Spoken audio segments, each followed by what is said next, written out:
What is up, siblings? Welcome to SIBZ, West Coast, East Coast siblings. Today is going to be our C Episode 5 review. It's Saturday. Hopefully you guys have gotten a chance to see it. We're going to go over what went down, as well as the main three things that went down. We're going to look at some predictions that we made last week, and then make some predictions moving forward. Let's dive in. But first off, if you're new here and you like movies and TV shows and talking about them, consider clicking that subscribe button. You know, if you're into that, give us a sub. Okay, but let's dive in. Number one, the first big development in the episode that we got is Jerla Morel has another kid, Boots, which I don't get the naming. I really don't understand it. Are they just going like way in the past with the names? Is this how names have evolved? Now we're just calling people inanimate objects Boots? Oh, here's my brother Brick. Anyway, we kind of are starting to see what Jerla Morel's plan is. He didn't just have two children. His gene is something that he wants to spread around, which on the one hand, I'm like, okay, noble, you're rebuilding the earth. On the other hand, you're just leaving a whole bunch of kids fatherless, so that's kind of a jerk move. But as we can tell from his character so far, he's very one-sided. He's very goal-oriented. He's not really down for, holding his kids, being with his kids. He just wants to get the work done of rebuilding the world, and he hopes that they'll join him one day at this place that we don't know where it is. So as far as the character Boots, we know there were some questions about whether he could be trusted or not.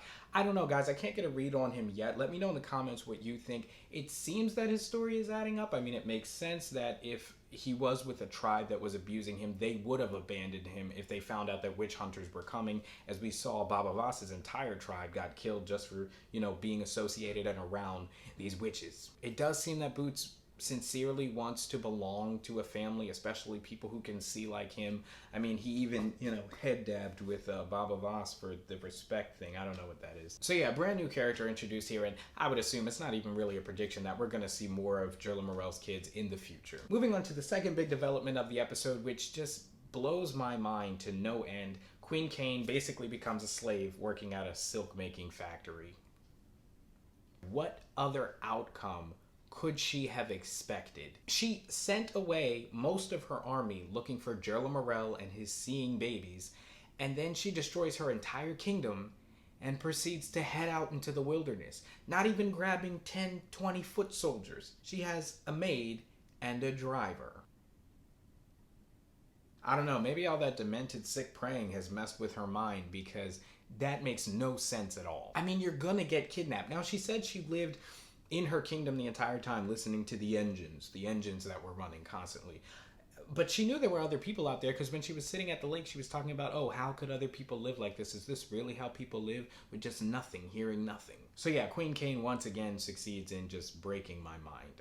I just don't get it. Now, the third and biggest development of episode 5 is we find out that Magra, Baba Voss's wife, is a princess of the Kane family. I'm gonna assume that she is Queen Kane's sister. She's a little too old to be Queen Kane's daughter. We'll go with sister. As you guys know, they're in a part where they're confronted by Queen Kane's army in the woods, and it really seems like a desperate situation. You got 3 seeing people and Baba Voss, so they're kind of holding their own, but I mean, there's just more and more of them coming in, and finally it seems Magra realizes that she's gonna have to reveal herself before her family gets killed. And so she confronts Queen Kane's army on the beach, and she reveals that she is in fact of royal blood, Princess Magra Kane. Now let's dig into this, because it gives us a little bit of insight as to the circumstances under which she fled her kingdom.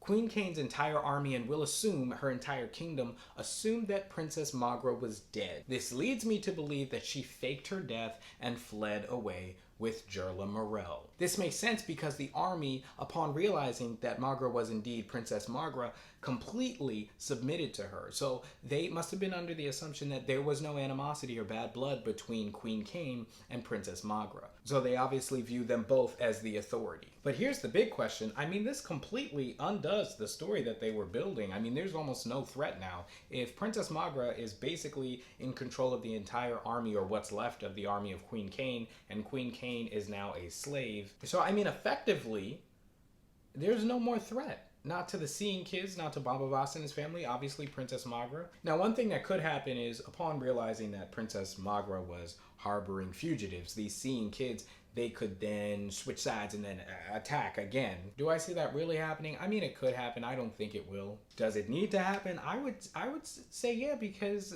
there would be no real threat anymore in the show. So yeah, guys, those were the 3 major takeaways from this week's episode. Let me know in the comments of some other takeaways that you were able to grasp. I made a prediction in last week's episode. You can click up here, or I'll put a link in the description. I said that they were hinting at the character Haniwa becoming evil. Now, some people agreed they could kind of see the signs. Some people disagreed, saying they couldn't see any. Some were offended at the very notion that she could be evil, which I found kind of weird. Now, for this episode, we didn't see any more hints toward a darker turn. We actually got to see a lot of compassion from her, as she was kind of the main one vouching for Boots to become part of their family. While Kofu kind of remained silent, she was very convicted that this was their brother, this guy could see, and that they had an obligation to take him in as their family member. So I'm not saying that these moments don't mean anything, but what I think is that they're trying to endear us to her character, because the best villains are the ones that you actually love. And I hope I'm wrong. I hope that she just becomes a strong hero. She is very driven, and I love that about her.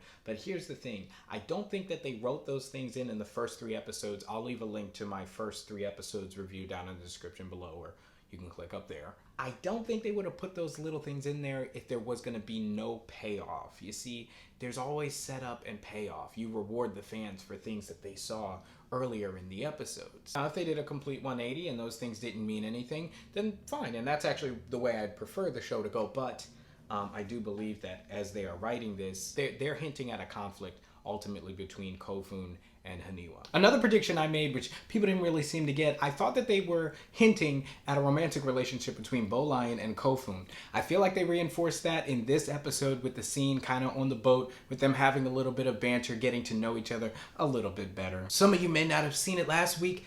More of you will probably see it now. Give me a thumbs up if you guys agree with that prediction. I think it's only a matter of time, honestly. Anyway, guys, that's what I was able to get from the episode. Let me know down in the comments what you thought. I want to hear your thoughts. I want to hear your theories and predictions. Make sure you like this video if you like this video, and we would love a sub. Also, click the bell so you can stay up to date with these C reviews and all the other great content we have here on the channel. Thanks, guys, so much for watching, and I'll see you in the next one.